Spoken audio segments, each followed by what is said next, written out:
It is the 10-year anniversary of Brexit, and one of the people who was involved, deeply involved, in the negotiations and planning for what at the time seemed like a potential catastrophe for the Irish economy was former Tánaiste Minister for Foreign Affairs and Trade with responsibility for Brexit, Simon Coveney, who is with us this morning. Before we get into the impact of Brexit, one of the people that you would have been dealing with who had concerns about the Northern Ireland Protocol, particularly at that time, was Jeffrey Donaldson. What was your reaction to the revelations about Donaldson, or rather the verdict about Donaldson? Well, I mean, the whole thing is shocking, isn't it? It doesn't really get much worse than being convicted of what he's been convicted of.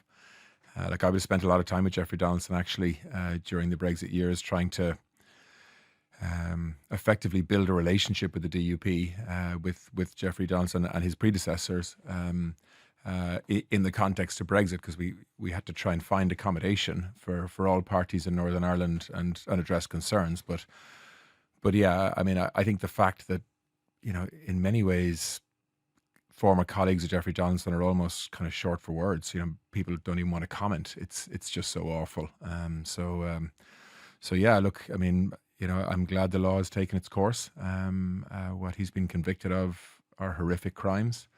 And of course, my thoughts, like everybody else, are with the victims of those crimes. But yeah, it's shocking that you think you know somebody, at least professionally, and then you find out really extraordinary things about them that through the legal and court system, I would never, 10 years ago, 5 years ago, have even contemplated that he could have been convicted of these crimes. But that's the reality, and we move on. Egregiously reprehensible, yes, and sentencing, of course, to happen in a number of months. Yeah. We will move on to the issue of Brexit. At the time, there was a sense that this might be a complete catastrophe for both us and the UK.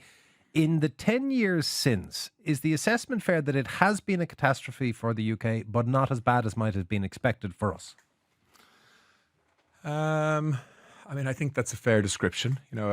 I think there are very few people in the UK today that would claim, with any data behind those claims, that Brexit has been a success for the UK.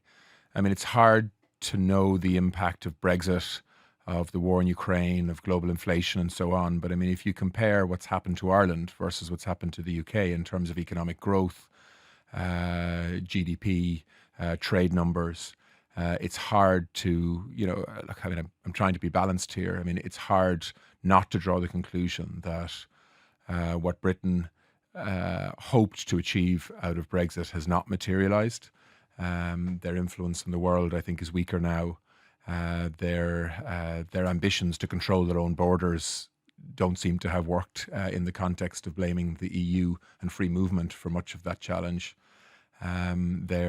Their capacity to do trade deals with other parts of the world to compensate for the damage done on trade between the UK and it's by far its largest market, the rest of Europe, hasn't worked and isn't going to work. And I think their own Treasury Department reflects that. I mean, they put the numbers in and around 6%, which I think is 200 to 300 billion in net impact. Yeah, I mean, look, absolutely. So, the GDP in the UK is probably 6 to 8% below what it otherwise would have been. That's the Conservative estimate coming from the British government. Productivity and employment in the UK is probably 3 to 4% below what it otherwise would have been. Investment in the UK is 12 to 18% below what it otherwise would have been.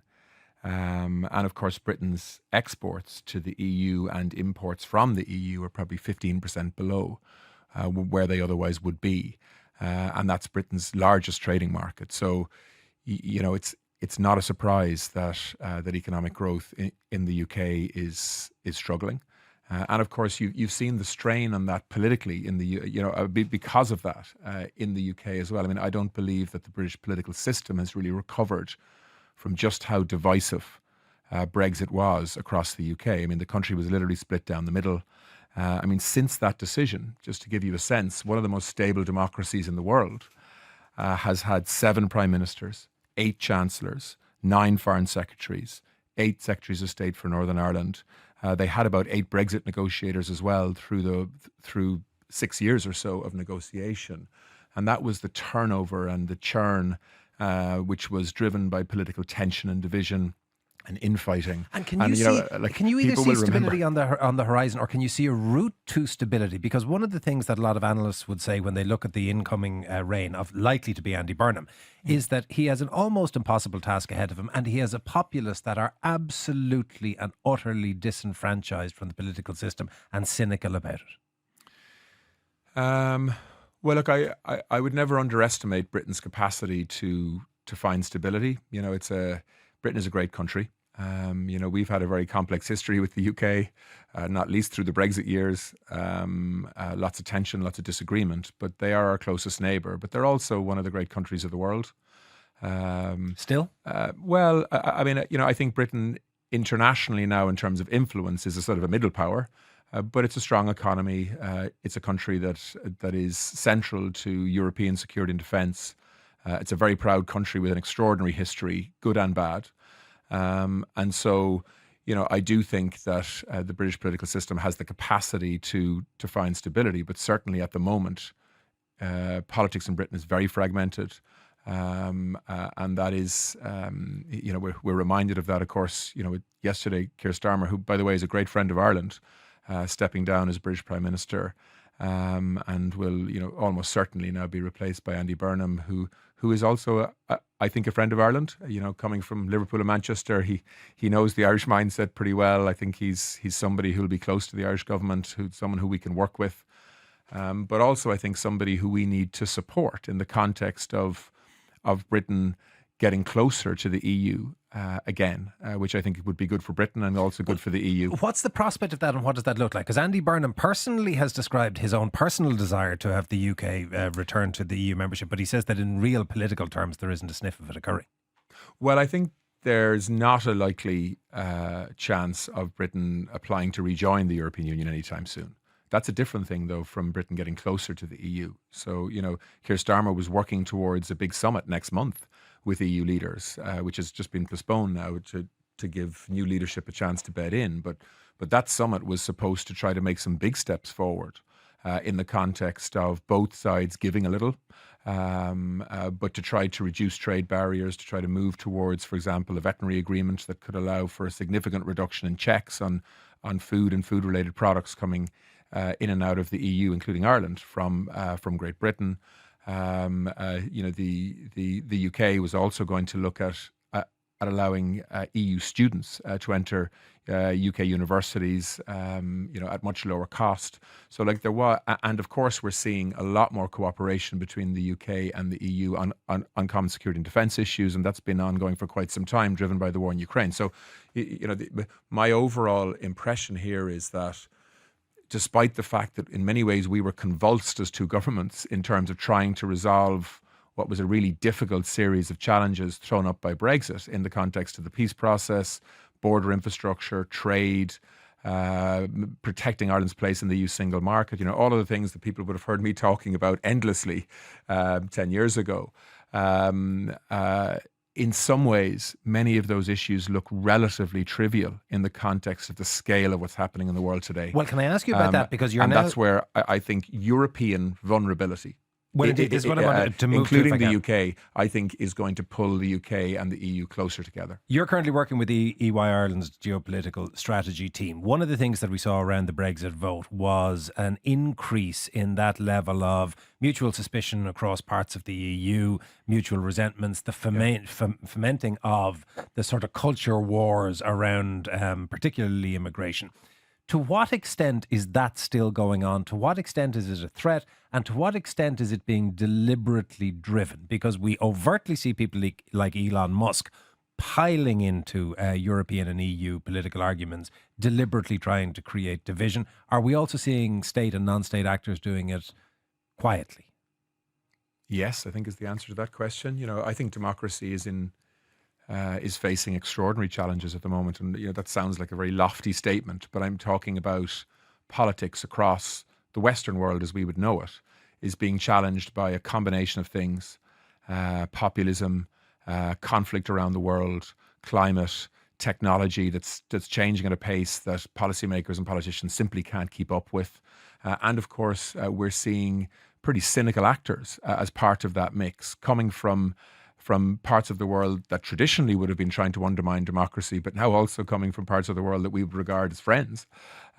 So yeah, I mean, these are extraordinary challenges, which in some ways are pulling Europe together in terms of... Are they? Yes, I think so. I mean, if you look at what happened in Hungary, for example, a number of months ago, people voted in huge numbers for a government that was looking away from populism, that wanted to actually see their government get closer to Brussels and to a collective EU approach towards security, defence, economic growth, innovation. And you're hearing Europe talking about a new independence, a new strategic autonomy, so that we don't have to rely on other parts of the world, even parts of the world that would traditionally have been friends and allies. Europe is now looking to stand on its own 2 feet because of... Now, I mean, by the way, this isn't all good, right?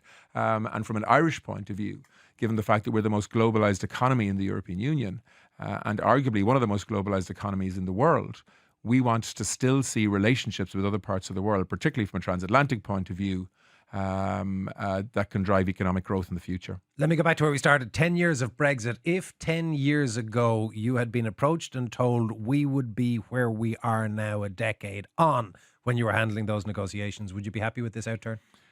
Yeah, well, I mean, if you look at some of the stats, I mean, Ireland's response to Brexit in many ways, and I'm not talking about the government, I'm talking about business people, I'm talking about political parties and so on, has been extraordinary.